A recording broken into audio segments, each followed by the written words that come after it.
everyone, I am Tiffany Moore Russell, your Orange County Clerk of Court, and thank you for joining us for this edition of The Slice, a behind-the-scenes look at your clerk's office. And today I have with me Jessica LaBelle from the Civil Division as an Ops Coordinator, and we're going to talk about a very important topic such as vulnerable adults. So Jessica, explain to them what is a vulnerable adult injunction. Okay, a vulnerable adult injunction is a type of injunction or restraining order that someone can petition the court for that would allow an order to be put in place to keep someone away from a vulnerable adult.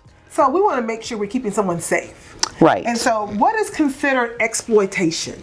So exploitation, it's when someone abuses a confidential or business relationship. Okay. It can also be when someone takes or conspires to take property from someone who lacks the capacity to consent to that.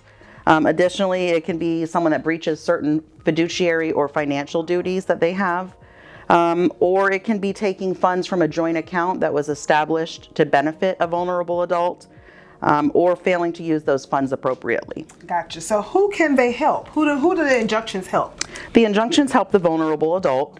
That is someone that has an impairment that doesn't allow them to perform their normal daily duties or take care of themselves on a daily basis.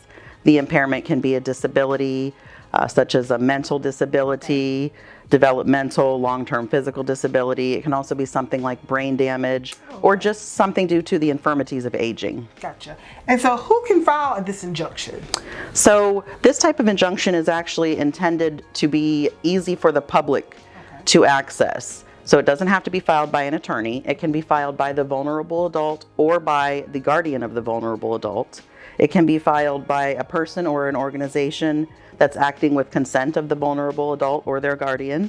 It can be filed by someone who has a valid power of attorney to file on behalf of the vulnerable adult, or a person who simultaneously files a petition for determination of incapacity and appointment of an emergency temporary guardian known as an ETG with respect to the vulnerable adult. So let's say, because you listed a lot of people who could file. Yes. Let's say I am aware of my uncle, and I don't feel as though his daughter is taking care of her. As a concerned family member, I'm not any of those things. Could I still file for this injunction? You can, but you would have to have the consent of the vulnerable adult in order to file. Gotcha. Yes. Okay, all right, thank you. And what is the process for filing an injunction? Can you explain to them the process and Yes. what's involved? Yeah, so the process to file the case, it starts with reporting the exploitation to the Florida Abuse Hotline. That phone number is 1-800-96-ABUSE.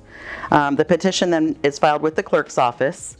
We would take it either by mail, over the counter, or if it's filed by an attorney, it has to come through the electronic filing portal, the e-portal. Once we take that case in, we let the judge know that the case has been filed. The judge would review the petition and anything that accompanies the petition and ultimately make a decision as to whether to enter a temporary order or a permanent order. Oh, okay. So a very detailed process. Yes. So thank you so much, Jessica, for joining us today to talk about this very important topic. So if anyone's out here watching and you want more information about the Vulnerable Adults Protection Statute, or you want more information about the process and what is involved, please visit our website. And again, that is www.myorangeclerk.com. And again, this is our edition of The Slice. We want to bring to you some attention and put some spotlight on the vulnerable adults and making sure that we're doing all that we can to educate the public on this protection that is available to many of our citizens. Again, thank you for joining us, and we have enjoyed having you today. Have a great day.